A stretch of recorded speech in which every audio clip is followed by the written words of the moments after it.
Hey everybody, this is Rip Fletching. I'm going to show you how to fix an arrow that you've Robin Hooded, and do this at your own risk. But this is what I personally do if it's not a real bad damage. I take a string. This is dental floss. You can use serving, and I make a little loop up here like this. Then I take my dental floss and I just wrap it a few times down here at the base, like that, to get it, hold it in place. And then we just start wrapping it, filling in all the grooves. The dental floss, I use the waxed dental floss because then I can pull my string through. So you do it just like you're gonna, like you would serve something down. So I'm gonna serve this all the way out to the end. If I got enough string. And I'll show you how to do it.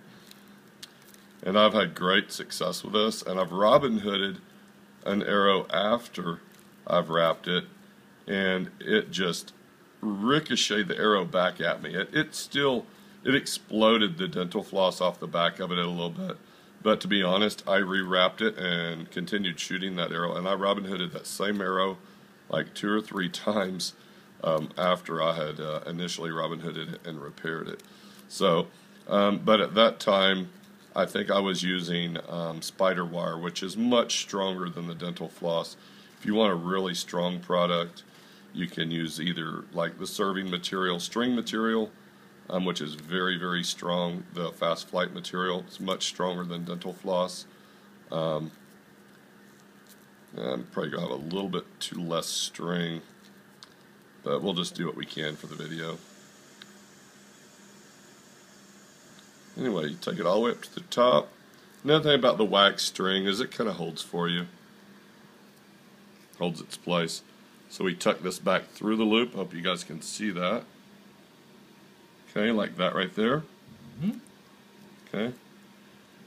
Now what I'm going to do, because I don't have anything with me other than my mouth, I'm going to pull this tag in. I've looped that through.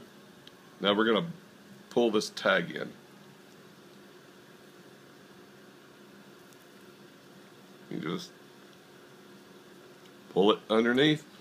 So what you have here is this is served very, very tight, and then the loop is pulled underneath all this serving.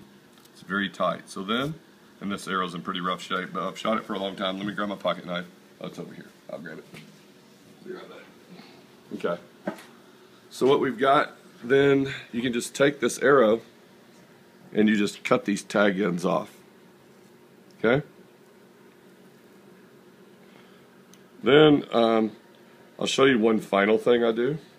If you want to really strengthen this, if you're in any question of its integrity or strength, I'll show you what you can do.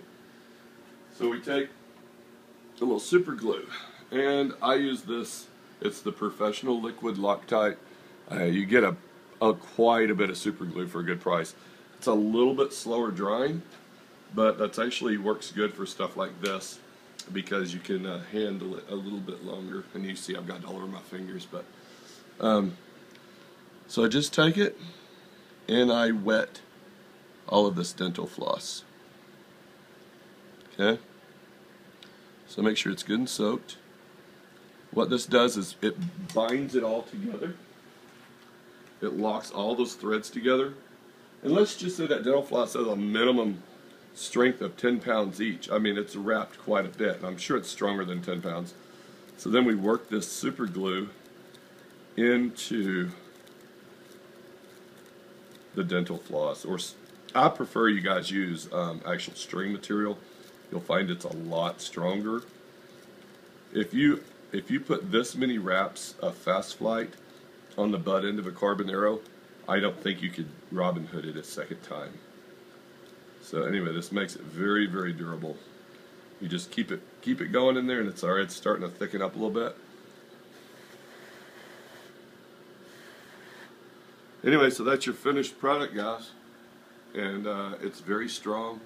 I've made what I used to call bulldog collars out of metal and different things, but I found that just using a good serving string and super glue It's much lighter and much stronger. So for stumping, I do it at this end and at this end, and I super glue it with fast flight string material, and it's phenomenal. I mean, you'll blow your knocks off, you'll crush your tips and everything else, and your shaft will still be good. Alright guys, that's just a tip from Rip Fletching on how to repair a Robin Hood. See you guys later.